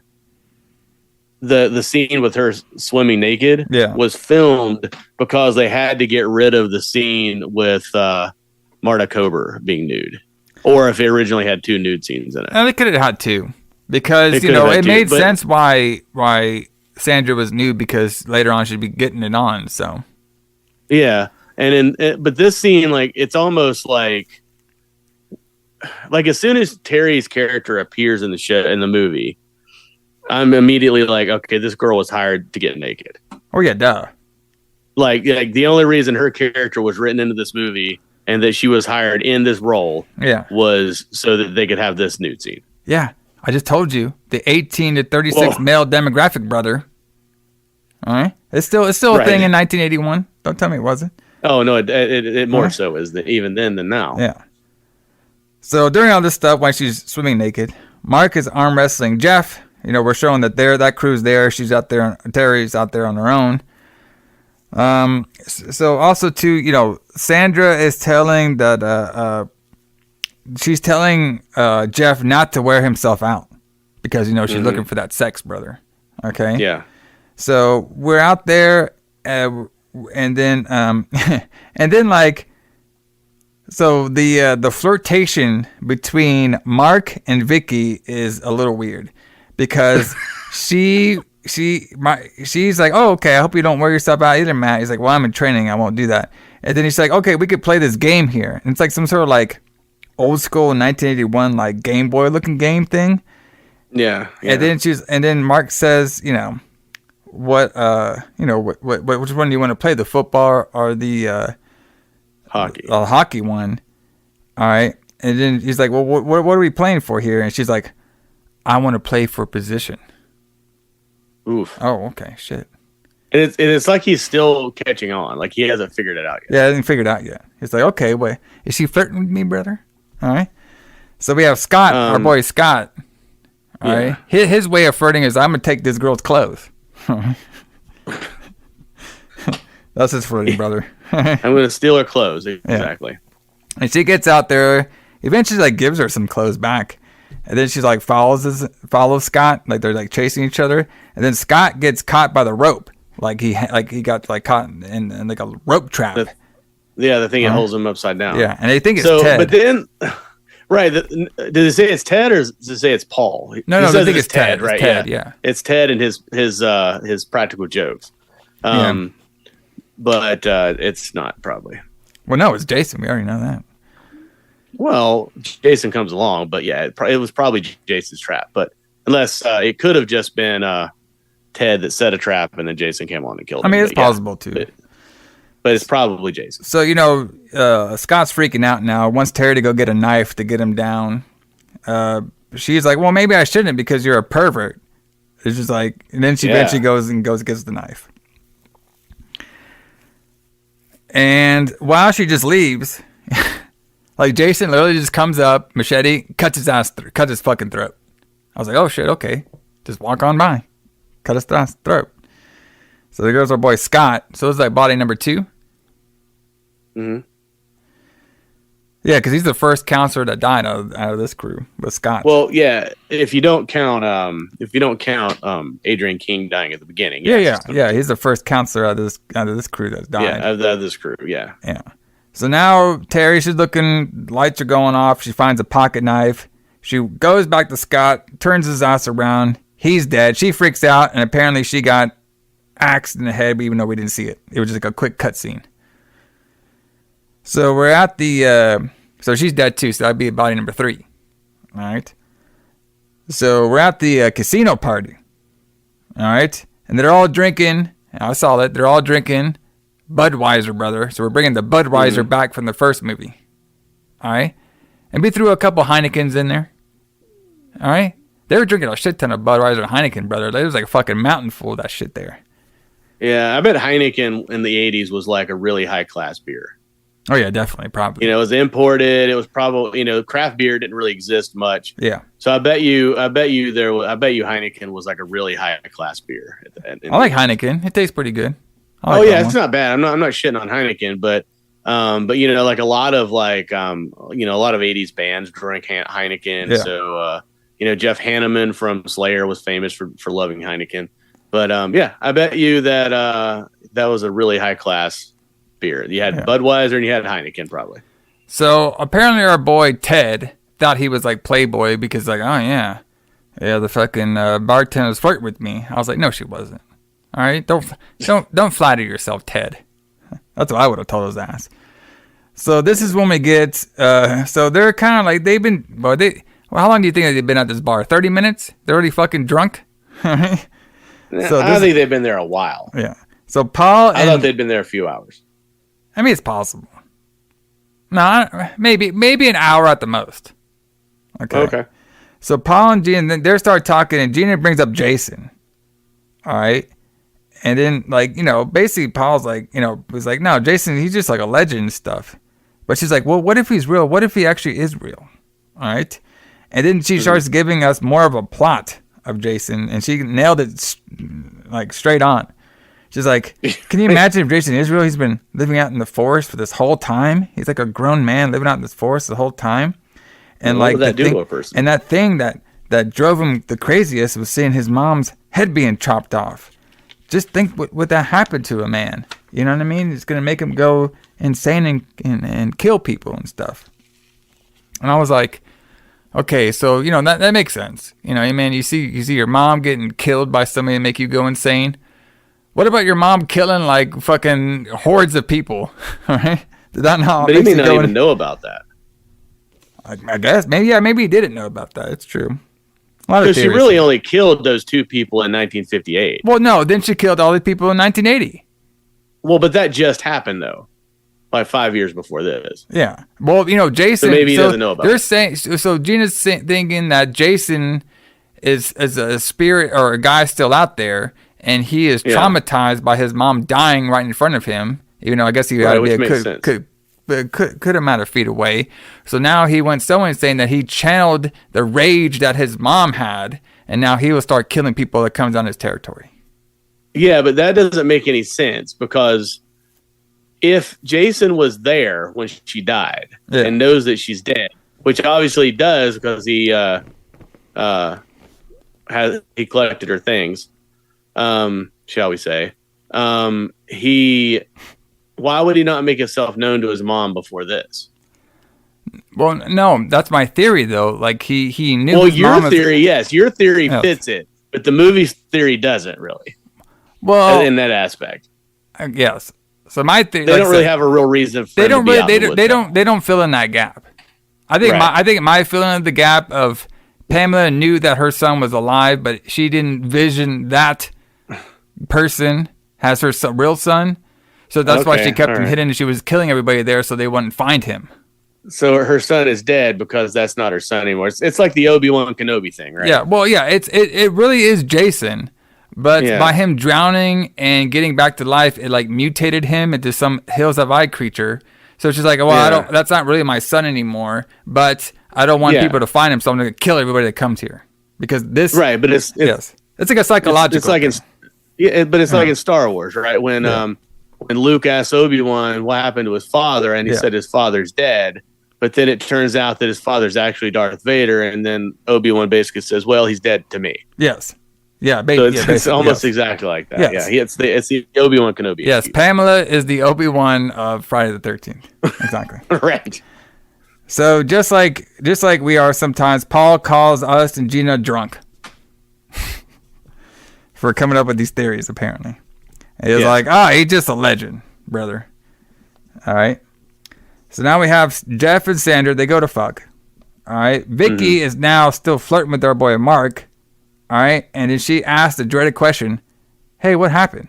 Because, Mark's in a wheelchair and shit. And Mark's like, don't worry about it. It was a motorcycle. So Mark reminds me of Kerry Von Erich. He's like, it was just a motorcycle accident. Don't worry about it. I'll walk again. So, oh, fuck. All right. And then, of course, our girl Vicky, she is like, listen, everything else worked down there? Ooh. And, like, our boy Mark is all like, says like, he's like, I do all right, one way or another. And I was like, what the fuck does that mean? Well, I mean, it means he probably has to. Does that mean his dick works or not? Things. Just tell me. I mean, I think it means that maybe it does. I think what it meant was you got to get it. You might have to get it going first. Maybe, but at this point, I think they're just fucking around too much. He just needs to be like, look, let's just go fuck. Yeah, exactly. Pretty much. Well, he kind of does towards here in a second. Yeah. And then it's like, okay, so this is the we know shit's going to happen. I'm going to fuck you line. So she's like, she starts smoking a cigarette. Vicky does. And she's like, hey, you want one? He's like, I can't have one. I'm in training. And Sandra's like, what are you in training for? And Mark's like, oh, okay. That's my cue. That's my cue. And I, as a viewer, I was like, well, what the fuck is this guy training for? Like the walk? Right. The fuck? What is he training for? I have no idea. Oh. Oh, I can't believe you went there. What? I can't believe you. Well, no, he said he's going to walk again. That's training. He does, but he's in training for. I don't know. What is he in training for? Like they don't tell us. Maybe, but like I said, maybe he's like on one of those Paralympic basketball teams or something. I don't know. So they go off. So now we have Vicky. She goes to change her outfit. She's like, oh, I gotta put on something more comfortable. All right. Obviously, we see Jason in the background, and the whole thing about Vicky was she had to change her panties into brown panties. And it took forever, but of course it did, right? So I'm watching part of this movie. I'm like, bro, this is made for like 80s dudes. Like only, and you can tell like there's no women writers in this fucking film. No. I need to go get some more. Let me get in my granny panties to make me fucking more comfortable. His fucking brown panties and shit. So then she goes into the car. I thought for sure she was gonna bring out a fucking vibrator, but it was just a fucking brush. Oh god. Oh my god. So that part was great. And it starts raining a little bit too. So Mark, he's just sitting in that room the whole time. I was like, well, fuck, bro. You ain't gonna freshen up either? So he hears a noise. He thinks it's Vicky, right? And he's like out in like a little patio section. He's just waiting around. And then out of fucking nowhere, he gets axed right in the fucking face. And he just rolls down the fucking stairs. And I'm like, that scene was fucking awesome. That scene was great. And when they, from a technological aspect, I wonder how many times they had to film that scene with the wheelchair before they got it to roll down the steps without it rolling over. Yeah, I know. You know what I mean? Like you could tell it was a fake body. Yeah. Of course, yeah. I mean, I didn't expect them to have the actor sit in the wheelchair while they rolled it down, though. Yeah. Steps, but I'll bet you that most of the time, by the time it hit the second or third step, it would have flipped over, and it rolled down like the steps all the way without flipping over. Like they must have done that a million times to get it right. So that scene is awesome. That's probably one of the most like iconic kills out of this. It was that body number 4, I believe now. So I like my notes here. Jeff comes. All right, he's finished for fucking. All right. And then I actually thought this. I don't know why. This scene right here grossed me out, and I have no idea why. Maybe you can explain it to me. I thought it was like the most nastiest part of the film. So after like Jeff, fucks the Sandra girl. All right, he's finished. Like Sandra, she was like fucking like sucking and fucking licking and sucking his fucking Adam's apple. Ugh. You see that shit? Yeah. Why do I know? I don't know why. I don't know why that grossed you out. I don't know, but it's for the Adam's apple. She's like sucking that thing. I was like, what are you doing? Don't touch that. I don't know why that grossed me out. I always notice like weird shit like that. You know what I mean? In these fucking films. Yeah. All right. So now Jason, he comes in there. He grabs a random spear. It was that same spear that Ted used at the camp scene. Yeah, it's the same spear that Ted used. Yeah. And it's kind of funny because he looks at the mask and then doesn't take it. That shit. Yeah. Like, which sort of foreshadows what happens in Friday the 13th Part 3. Yeah. He's like, gotta find the right mask, brother. Yep. So he goes in there, goes to their room. Sandra kind of sees him Jason by her eye, and he spears her ass. And if you see that VHS stuff, they actually show more of this spear. This one, they just speared him, and then they cut the scene. Yeah, in the VHS, the cut scene, you can see it go through their body and into the floor. Like it looked great. Yeah, and you can see blood from Jeff's back. It looked pretty crazy. So that's about 6 right now, dead. All right, so now we're at the bar, the casino bar, brother. And Paul's like, fuck, I need to get back. It's gonna be an early morning tomorrow. All right, and I don't know how many beers they had, but were they drunk or not? Because I saw about like at least 12 beer bottles around between the 3 of them. I think at this point they're pretty drunk. I think that you feel like they're sober because by the time, I think that running from a maniac with a bag on his head is going to sober you up pretty quick. Really? I don't know, man. I think so. I mean, I had a couple of these stouts. I mean, I was like, if I saw a killer on some stouts, I'd be like, oh, fuck. I was like, I'm fucked, brother.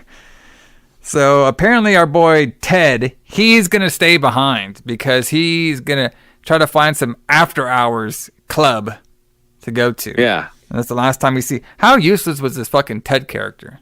It's completely useless. So he goes, so that was just a way to write him out of the movie, right? Yeah, like he's like the lone survivor. Because he asks if there's an after-hours place. Yeah.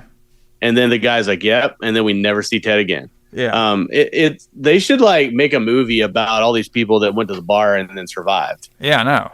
Like what the hell did they end up doing? Go to a rave club? What did they die of cocaine overdose at the after hours club or some shit? And then Ted 20 years later is like, oh, I'm so glad I went to that after hours bar so that I didn't get killed. So now we see Vicky. She is now looking for Mark. Can't find his ass anywhere. She's asking for Sandra and Jeff. Maybe they know where Mark's at. She goes up to their room. She sees a bunch of blood. Well, no, she sees the sheet. It's like a sheet, and she sees that somebody's in there. She keeps asking for Sandra and Jeff. She takes out the sheet, and it's Jason. And we can finally, this is actually when we first get the first scene of Jason, where you can see that he's in overalls, a plaid shirt, and a sack. Yeah, other than the scene where he's kind of running across the road, you kind of get a glimpse of it then. Yeah. When the sheriff chases him. Well, this is the first time you actually see him. Yeah, where he stands up and you can see his eye through the little eye hole. And when there's only one eye hole, that something's fucked up underneath there, right? Exactly. Like you know that immediately because he didn't even cut 2 eye holes because he doesn't need to. Yeah. And there's some fucked up reason why. And this is one of my favorite scenes too because I actually thought this scene was a great jump scare. You know what I mean? Yeah. Like it's about better. Like they didn't have to fucking turn the volume up to 11. They didn't have to do a bunch of weird people running across the fucking room. No, this guy was in a fucking bed. She came up to him, opened it, and he had a fucking knife in the shit. You know what I mean? I thought that's how you do it. That's how you do it. That's how you do this shit. Yeah. Not this fucking bullcrap we see nowadays. where you have like weird, like really loud, sharp noises that make you jump. And then they had to like this cheap. They shake the camera and shit. I fucking hate this shit. Yeah. There's nothing. It's just so cheap. Yeah. Like this movie doesn't do any of that. Like this movie. This is almost a perfect slasher movie. Yeah. I mean, it's so good. It's so good. So good. Tight. Yeah. And then he gets the fucking knife like Psycho and he cuts her fucking leg. All right. Mm-hmm. And then she goes up to the door. We can see the fucking Jeff is like hanging from the door. Okay. Kind of like, was hanging from the door like we saw on Friday the 13th part 1. All right. Yeah. And then she's like frozen in fear. Vicky is. And then Jason, aka Michael Myers, slashes her ass down with a butcher knife. And then he brings her dead body down the stairs. Yeah, that was also a really cool scene too, from a technical aspect. Yeah, because they show her, and then she goes out of focus, and then when his hand comes up with his like bruised thumbnail. Yeah, like I thought that was a cool touch too, right? Unless the actor had a bruised thumbnail, I thought that was a cool touch to add in there. But like his hand comes up with the butcher knife, and it's in focus. Yeah, like that's pretty. I think that's pretty amazing. Like they knew. Yeah, like that guy Steve Miner knew how to focus that to where when the guy raised his hand, it would be in focus. I mean, I think that's amazing. Well, obviously, maybe it's easier than I think, but it sounds cool to me. Yeah. Well, to me, that scene reminded me of these Italian films. They did that a lot. Yeah. And Psycho. That's like the only two I could think of that kind of did that close up knife action going on. Well, there is a lot of not a lot, but some scenes in this movie that were taken almost directly from Mario Bava's Bay of Blood, or it's also called Hatchet for the Honeymoon. Like the scene where Sandra and her boyfriend are killed in the bed. There's a scene almost exactly like that in Bay of Blood. And the machete scene, there's a scene almost exactly like that in Bay of Blood where he gets machete in the face. But yeah, so I'm pretty sure that Steve Miner saw Bay of Blood before he made this movie. Yeah. So Paul and Gina, they get back. They look around the camp and notice all the lights are on. He's like, Gina, well, they wouldn't leave the lights on. Something's going on over here. So they start checking on all the rooms, and they go up to that room where, we had like 3 people die. So I think we're at body count, number 5 right now, I believe. Yeah. And then they see blood on the bed, and they start like, they think it's some joke. Okay. Like it's some sort of like fucking joke that like they're doing. And then Jenny's like, no, they wouldn't do jokes like this. All right. So it's like, okay, well the rain stops, so let's go look around some more. And then they're looking down, and some of the lights are like off right now. Yeah. And then Jenny's like, hey, is there somebody in this room right now? And she's like, well, there's somebody in this fucking room. You see Jason and Paul just start fucking fighting. And this is the Jason where he's still like a normal person. He's not like he's not like a super. He's not Kane Hodder. Yeah, exactly. He's not gigantic. He's not a professional wrestler. He's like a normal. Yeah. He's actually kind of small. Yeah, it's a smaller he's guy. Smaller than Paul is. Yeah, because they're fighting. It's just pretty interesting to see that, like, because when you think of like Jason later on, we'll talk about it. It's like he's like this menacing, huge, strong ass, can't be defeated monster. But this guy, he's just like a normal fucking crazy dude. You know what I mean? Yeah, he's just a normal trying to kill guy. These people. Well, normal, quote unquote. Yeah. Yeah. So Gina locks herself in the bathroom. She tries to escape to the window, and I thought this scene was awesome too, where Jason tries to break through the window and grab her hand. Mm-hmm. That was a good jump scare too. Yep. And then she eventually runs out of there. We don't see what happened with Paul during this time. So she's running out there. She hides. All right, and she's like hiding throughout the house, and then Jason attacks again with a pitchfork through the wall. And then during this time, Gina, she actually runs into the pantry, but dead Ralph has showed up to the pantry and falls on her.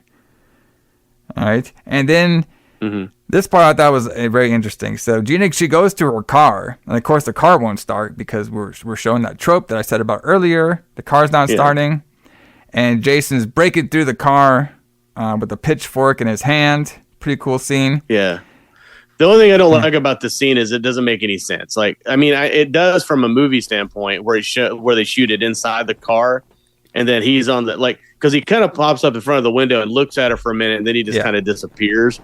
but he's on top of the car, or he's like, I guess he's on the back of the car, and he's like pitchforking through the roof. But like he does it a few times, then he reaches inside. Like, why doesn't he just use the pitchfork to rip the whole? It's a cloth top. Why doesn't he just use the pitchfork to rip the whole top off? Well, I know a reason why. Okay. Because it was booked. Because it was booked that way, exactly. So maybe it's for effect. You know, Jason, he's one for the theatrics. You know what I mean? We gotta make it look good, brother. So this part is shocking to me now that you wouldn't say any of the Jasons this happened to. So Gina escapes by kicking the door, which knocks Jason into some bloody mud. No, bloody mud. Some mud. It wasn't bloody, sorry. Mud, yeah. Some mud. She goes up to his ass and kicks him right in the balls, and she leaves. Yeah, I mean, and then he's like, and then he falls down. But I mean, that happens a lot, though. Like he gets hit by something and then he falls over. Yeah. Like, which would never happen starting in number 3. Probably the next movie. Yeah. Yeah, number 3. He becomes superhero. Crazy. Yeah. So she's escaping. She's running. So she's running. Oh, we skipped a part that I thought was pretty funny. Go ahead. So well, have we got to the chainsaw part yet? We're about to get there right now. Yeah. Okay, never mind. All right, so we'll get there. But yeah, so this is where they're running through the woods, right? And it shows the full moon. He shows her running. Then it shows the full moon. Yeah. And then it shows him running, and it shows the full moon, which makes me think that they're running forever. Yeah, pretty much. Like that's what it got. Like I got out of that is like they're running for hours. Yeah. I don't know how long they're supposed to be running, but it makes it seem like they're running for a very long time. Gina, she basically goes back to her bunker. And she hides underneath the bed. Jason comes in. It's like that scene where, you know, somebody's hiding under the bed. We're showing some suspension. Oh, yes. And the rat comes near her. She doesn't freak out about the rat. And I actually thought this part was pretty clever. Because it looked like Jason left the room. So Gina, she got out of the bed. And Jason was actually tricking her. And he was on a short-looking chair. And he fucking bust ass on the chair. I love this whole scene. Like, it's so realistic. Yeah, exactly. But, you know, like, he's going to leave, right? He kind of hears the rat. It's almost like he hears the rat or whatever. Yeah. And he walks up to the door, and then and then all of a sudden his head turns a little bit. That's really creepy looking. And, like, his like, sack head turns and, like, looks back over his shoulder, kind of. And then all of a sudden he's gone, but he's standing on a chair. Although you would think she would be able to hear him get up on the chair, but maybe not. So I also think the makeup looks really good, like with the sweat on her face and then like the tears that are like right under her eyes. I thought they did a really good job of that. So she tries to grab the chainsaw from earlier, right? And like she got it turned on and shit, but like that was about it. Like she like tried to attack him with it and just dropped the shit. And it was like, well, fuck it, I'm just gonna get a chair instead. Yeah, like I don't know why. I mean, well, obviously she'd cut him up with the chainsaw. That would have been the end of it. But I thought that was kind of funny too. Like he falls and he busts his ass on the chair, and then isn't that where the pitchfork breaks too? Yeah, and then she basically sees him. So she basically thinks she like at least knocked him out or killed him. Yeah, and then he's like chasing her, and then she like runs over and grabs a chainsaw and then starts it and turns around, and he's like. He's got this oh shit look on his face, you know, under the mask, and he's like oh shit, and then he's like trying to like back off and like you know, so then all of a sudden the tables are turned. Whereas in part 3 on, the Jason would have just like grabbed the hand with the chainsaw and like ripped it off or whatever. But like he's still like a realistic person. He's wearing his flannel shirt and his overalls and his sack mask, and then she like beats him up with a chair, and then I guess she thinks that that's good enough. Yeah, good enough. So she goes outside slowly, and eventually runs through some more of the forest. Then she eventually sees Jason's shack. She saws a light on there, so she thinks somebody's in there. But obviously there's nobody in there because that's a shack. Jason arrives back to his shack, starts attacking, trying to get inside. And then eventually she sees Jason's shrine, which has a couple of the dead cast members there. I think I saw Terry there. I'm sure we got some other people in the little shrine.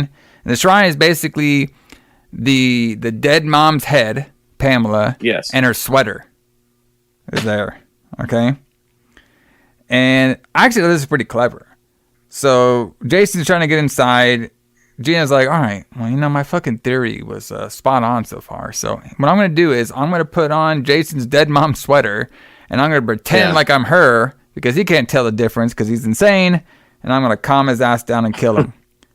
And it works, kind of. So I wonder if a head would actually still look that together after 5 years of sitting on a table.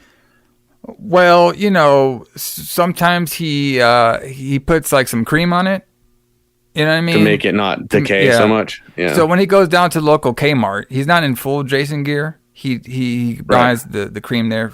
Or maybe what he does, he has Uber Eats. They come out and bring him they just bring him and he just orders it from his smartphone. Yeah, yeah. I mean, page phone maybe. I don't know. Magical powers, brother. Or that's how it was booked. I mean, that's how it was booked. Yeah. So Jason breaks in, and now Gina's being the mommy. Oh, you're a good little boy, Jason. Oh, that's my little boy, Jason. Listen to mommy, Jason. Listen here. I thought this thing was pretty clever. We see Pamela coming back, a little dream sequence. And it almost works. It almost works until our boy Jason sees the dead head. Is like, oh, you can't fool me, brother. Right? You can't fool me, bitch. So like she goes to like try to like kill him with the machete, and then he notices that, so he's kind of cuts her fucking leg, and right before go ahead. I was gonna say I think that's the same machete that killed his mom. Yeah, I'm pretty sure he kept that gimmick too. And before he can kill Gina, Paul shows up out of nowhere, and they start fighting again. They start fighting again, like how they did in the other room, just like falling down on each other and shit. Paul's getting a good upper hand. I wonder if Paul and number 7 could have like fought Jason like this, but I guess we'll never know. Well, we'll never know. So Paul's fighting him shit, and then eventually Gina wakes up and she grabs a machete and she fucking machetes the fuck out of Jason's shoulder. Yeah. I was like, damn, right on his fucking shoulder. But not in his head or something that would definitely have killed him. No, shoulder, brother. All right. That's where we get him. So he falls down. They kind of take a look at the shrine a little bit, like, oh, that's weird. And then they leave. They unmask him, don't they? Oh yeah, that's right. They unmask him, and they're like, oh, ew. And they're like, ew, oh my god, and then they leave. Like, damn, brother. So they leave and shit, and I actually thought I was gonna like cut right here, and then it doesn't. So they go all the way back to the Gina, I guess the cabin that they were staying in. So you thought that was gonna be the end of the movie? Yeah, when I originally watched it. Okay. So then they go back to the cabin, right? And Paul's taking care of the leg of her a little bit, and she's freaking out a little bit. Gina is, obviously. And he's treating her and stuff, and then they eventually hear like they start hugging stuff, and it's like, oh, everything's gonna be okay, and they hear a noise. And they're like, oh fuck. So like she grabs the pitchfork, Paul grabs the machete, and they open the fucking door, and it's Muffin. Yay, Muffin survived. But I'm like, wait a minute. We saw a fucking mangled fucking dog earlier at the Camp Crystal Lake, and it looked exactly like Muffin. Was there 2 of the dogs? It was a different dog. Yeah, it was a different dog. Well, where the fuck did this dog come from? This is Muffin. No, I know this one's Muffin, but the other dead dog, where did it come from? It was just wandering around lost. Yes, a prestige dog like this just wandering around in a fucking random camp. I don't know. Did he maybe when he went to go kill what's her face? Alice. Yeah. No, Alice had a cat though. Yeah, Alice had a cat. So maybe he just found a random dog. He's like, oh, what I'm gonna do is I'm gonna bring this dog, and then when they book the kids to come over here, I'm gonna have them find this dog to throw them off. Okay. Yeah. Well, maybe he ate the dog, because maybe he's got to eat something, right? Maybe he stole the dog from a local neighborhood and ate it. The dog didn't look that much eaten to me. It just looked like he was chopped up. Anyway, so Gina's sitting there like, oh, it's just a fucking Muffin. Everything's all nice. And then bam, out of nowhere, Jason breaks through the fucking window, looking like something that came from the Hills of Eyes. Very slow motion. Grabs the girl. Yeah. And then great jump scare. Well, great jump scare. Great jump scare. And also this is what I like. This is my favorite Jason. So I really like the overall flannel shirt, hillbilly, long hair, beard, Jason. This is my Jason right here. Yeah, I like them too. I like this one. It's very very realistic, very like Hills of Eyes, very just more of a realistic portrayal of the Jason character. So then it's the next morning. Gina just wakes up in a fucking ambulance, basically, asking where the hell's Paul at. I'm just like, where the fuck Jason at? You dream that shit too now? And then we see a shot. So potentially, yes, but we'll talk about that in a minute. Yes. So as she's asking for Paul's out, then we see a shot of the dead Pamela's head, very slow motion, and that's the end. Now, I'm pretty sure you heard this too, but I guess the original ending was supposed to have Pamela's dead head do a little wink and a smile. But what happened was... Well, I heard that her eyes were supposed to open and that she was supposed to smile. Yeah. But I guess what happened was when they filmed it, the director over here, Steve, he was like, nah, that's just too corny. Just fucking film it. Yeah, it's too silly. Just turn the shit in, brother. We're already done. Yeah, send it. We're done. So. But yeah, there's a lot of people, because of Friday the 13th Part 3, because of what we'll see in Part 3, a lot of people think that the scene where Jason jumps through the window is another dream. Okay. Like he just not dies, but like he he never leaves the shack when they machete him. Yeah. And that they just walk back and then she falls asleep. And then that she has that as a dream.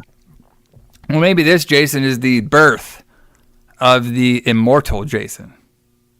Maybe. Because Jason and his mom have been killed on this ancient burial Indian site, kind of like Pet Cemetery. Like a Pet Cemetery. They came back. Jason comes back as a immortal destruction killer man who likes hockey mask later on. Right. That's my prediction. Sure. So, but everybody, Friday the 13th, episode 100 of the Retro Blood. Very fun episode. Love talking about this movie. One of my favorite horror movies. Yeah, I love this movie. Probably top 10, I would say. Absolutely. Probably top, yeah. I could slide it in there, top 10. But yeah, this is definitely fun. Everybody, thank you so much for joining us on Retro Blood 100. Thanks you for everybody's support. Like I said, give us a good old review on whatever podcast platform you like. Definitely helps out the show when you do that. Tell us some good thoughts. Tell us what you like about the show. Tell us what you hate about the show. Just tell us all kinds of shit.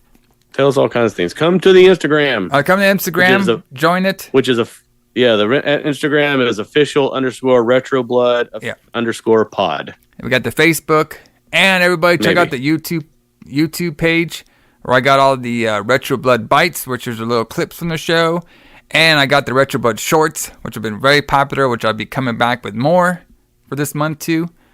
I got some good ones for this month. I'm gonna be dropping, brother. Looking forward to it. Fuck, you want me to tell you one of them? Fucking Hellraiser Hell World. Ooh, it's gonna be a good one. One of the most lamest Hellraiser movies of all time, but it has our boy Superman in it, Henry Cavill. Can't wait to talk about that. Ooh, yeah, that's gonna be be a fun one, everybody. But everybody, thanks for joining us.